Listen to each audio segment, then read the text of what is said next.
বন্ধুরা চলে এসেছি রোজকার মতন দুপুরবেলা খাওয়া দাওয়া নিয়ে। খোকনবাবু এসে গেছে খেতে। চলো কি কি রান্না করেছি তোমাদের সাথে শেয়ার করব। ঠিক আছে, দেখো কি কি রান্না করেছি। এই দেখো, এটা হচ্ছে এক রকমের বাটা, ফুলকপি দিয়ে চিংড়ি মাছ দিয়ে বাটা হয়েছে। ঠিক আছে, আর বাটাটা তো কি, এটা তাড়াতাড়ি করতে গিয়ে আমি একটুখানি ডলে ডালে করেছি।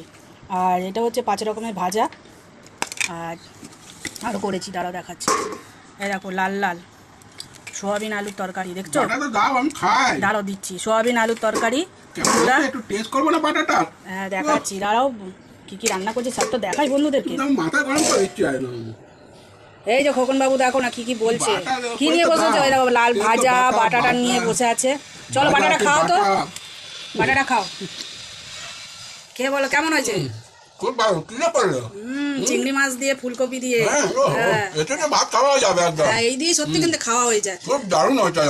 এখন ওই ফুলকপিটা ভালো লাগে না খেতে, এখন এই বাটা বাটা বাটা তোমরা করে খাবে একদম। কেমন হয়েছে সত্যি করে বলো। খুব ভালো হয়েছে, সত্যি খুব ভালো হয়েছে। হ্যাঁ খুব ঠিক ভালো। আছে বন্ধুরা, টাটা।